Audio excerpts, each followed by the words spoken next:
Hey guys, welcome back to Wheelin' with Wally. It's finally warming up a little bit here in Ohio. It's like 58 degrees and it's a Friday evening, so I'm kind of trying to get some stuff done on the Gladiator. I'm doing my first few mod installs. The thing I'm about to do now is install this MOLLE panel from JCR. This goes on the center console near the shifter. I've got one for each side, and this will be a great place to store things and mount my holster for my banana. YouTube doesn't like the things, so I try and avoid putting that on the channel or saying it on the channel because I don't want it to get flagged for any reason. So I'm gonna pop in there and show you what this looks like. So right here is where the MOLLE panel will mount. It just mounts right about there, and then that'll give me a nice place to hang things like flashlights, a little knife, things like that. Definitely no things that go pew. This should be a fairly quick and easy install. So basically I'm going to just hold this up here and line everything up with the edges of the trim. That looks pretty good to me. The holes all look like they're in good spots, so I'm happy with that. I'm just gonna use a little punch here, and I'm going to poke the plastic to mark the hole. You can use a marker or a pencil if you want.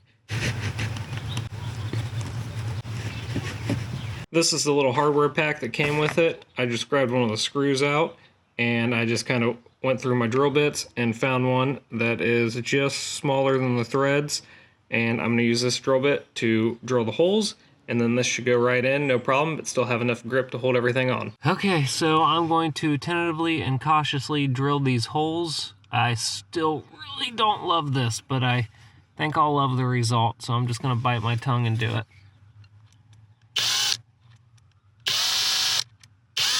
Oh, that hurt. That hurt a lot.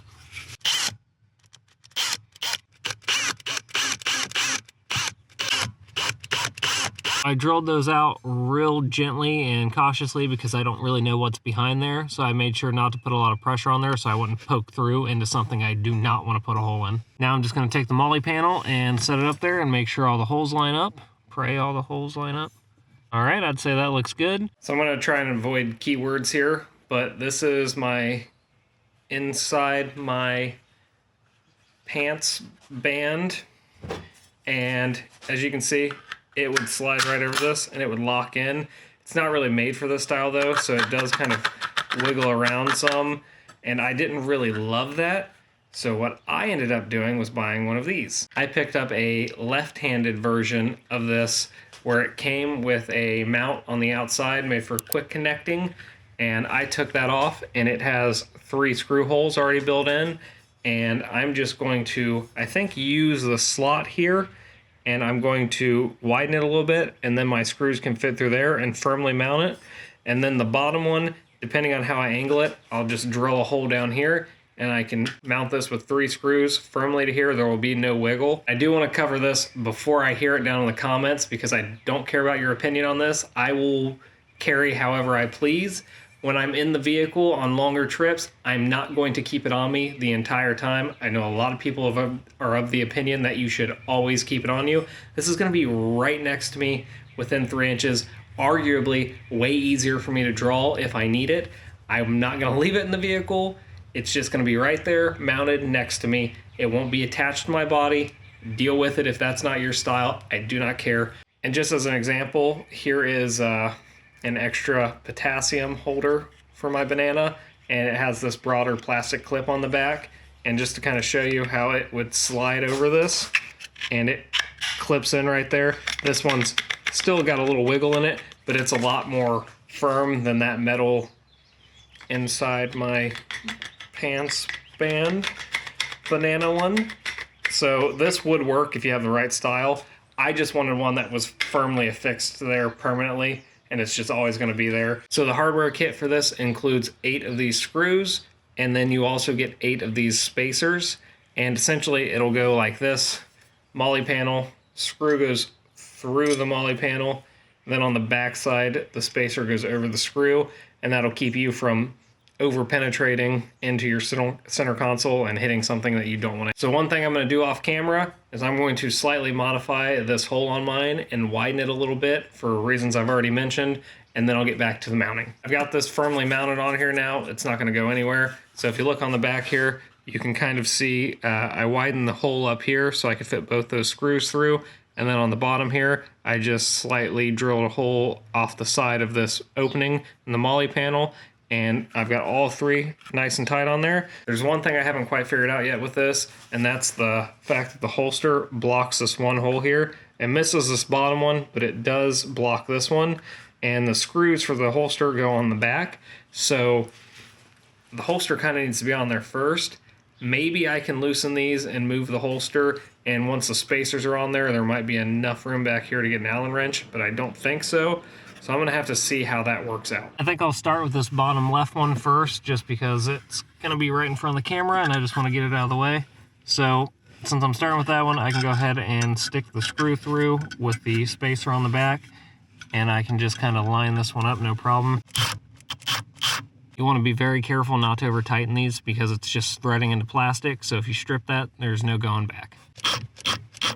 So I will go back with a regular screwdriver in my hand and I'll just tighten it and make sure everything feels good. I don't want to do too much with the actual power tool here and over tighten it. Now for the tricky one that is blocked by the holster. I'm going to try and figure this one out. We'll see if I can get anything on there. I really don't think I can, so I don't know. It doesn't feel horrible missing that one, but I would definitely like to have all of the screws in here because, again, it's just mounted on plastic. So I was able to get up here to those two screws for the holster, and I was able to flip it upside down. So now I can get onto this last mounting screw, and I'm going to go ahead and tighten it down. So real quick, I'm going to go to each screw with a regular screwdriver and just kind of gently tighten it. Okay, so that's firmly mounted. So all I'm going to do is swing this back up here, and off camera I'm going to remount this. It's the next day now. It got a little late last night and it was getting too dark to film, and I kind of ran into what I thought was going to be a problem, so I figured I'd tackle it this morning. However, after driving the Jeep a little bit, I don't think it's going to be a problem, but let me show you what I'm talking about. With how I mounted this holster, it's probably an inch and a half lower than if you would have clipped it on like it was meant to be. And one thing I noticed when I had my banana in the holster was the grip of the banana was sitting about flush with this. So you really couldn't get your hand around it like this. It was more, my hand was kind of hitting right here. And I didn't think I liked that. I thought that would be kind of annoying to try and get the banana out of the holster. So kind of what I realized is I could get it really good with my thumb and just get it in and out.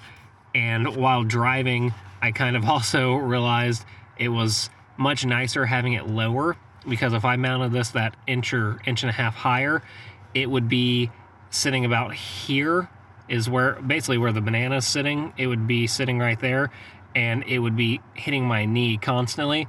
And if I'm off-roading or anything or driving a long distance, having that little bit extra leg room and knee room without banging your knee constantly, I think will be very important.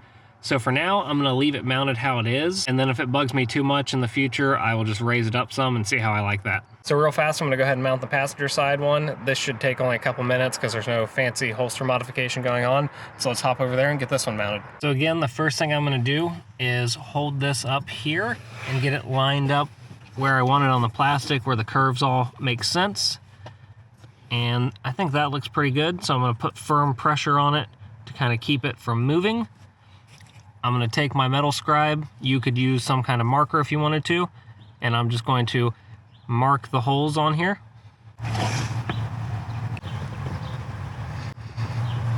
And again, just like last time, I'm going to take a 3/32 drill bit and gently drill out these holes.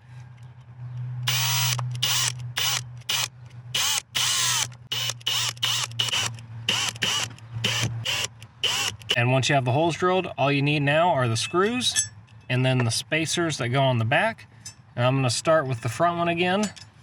Put the spacer on the back, line up the screw, and gently tighten this down because you do not want to over tighten the plastic and strip it. If you did by chance do that, it wouldn't be the end of the world. You could always just drill another hole and slightly move it to the left, right, up or down. So it wouldn't ruin everything, it just wouldn't be great. Just like on the other side, I'm gonna finish this one with a regular screwdriver and do it by hand so I can feel when it's getting tight and not strip out the plastic. That's on there nice and tight. So I think you could see with the passenger side, if you are just installing these MOLLE panels down here, it only takes a couple of minutes. The whole job would probably take you about 30 minutes. It only took me a little bit longer because I was having to figure out how to modify that holster to fit over there and then drill holes to mount it to it, and then try and mount the MOLLE panel with the holster mounted. So again, just doing the MOLLE panels, piece of cake, only takes a few minutes. Here's a quick look at the clean install on this side with nothing mounted to it. I'm not totally sure what I'm gonna put over here yet, but I did notice that over there with the holster and the banana, it kind of takes up the whole panel. There's really nowhere else to mount anything. So I'll probably put things like a flashlight, this knife over here. I have to switch the clip to the other side. That way it's facing the right way. My plan was to keep most of that over there on the driver's side within my reach, but this is also within my reach. I'll just have to put it over here. All in all, I think this looks pretty good. It doesn't take up really any room, and it gives you a little bit of extra storage for random things right here in the middle console. So that's pretty much it for these JCR center console MOLLE panels. I don't think I mentioned it, but they run about $100. It's a little overpriced for what you get, but it is a nice addition. I'm gonna really like having stuff to be able to clip right there. So I'm pretty happy about that for this build. So that's gonna be all there is to this JCR center console MOLLE panel install. I don't think I mentioned it earlier, but these are sold as a pair and they go for about $100. If you guys aren't subscribed to the channel, please subscribe. I just hit 2,000 subscribers and I'm going to continue trying to grow the channel. I really appreciate any support. I even go a little out of my way for the small things on these videos to make them a little better, like that sad looking little banana there. I went to the store and picked it up just for this. I'm also trying to get some sponsors and get this Gladiator built up this year because I'm thinking about taking a solo trip, just me and my dog, out to Utah and just kind of overlanding for a few days. Drop down in the comments and let me know if you guys would like to see a video like that. Because the TJ is currently in disrepair. It's a little beat up. I think I've got about $3,000 to $5,000 worth of repairs to do to this thing. My gas tank is squished up over there. My rear axle, the gears are messed up. The locker's destroyed. I got a new drive shaft from Adams Drive Shaft. They sent me that for free. Really appreciate that, guys. Love Adams Drive Shafts. But all in all, this thing's it's a little beat up, and right now I don't think I want to put another $5,000 into it when I have this brand new Gladiator I'm wanting to build up a little bit and make a little more comfortable trips in. So I'm thinking I might just let it sit for a couple months and put some money into the other one. What do you guys think? As always, guys, I appreciate you watching, and I'll see you on the next one.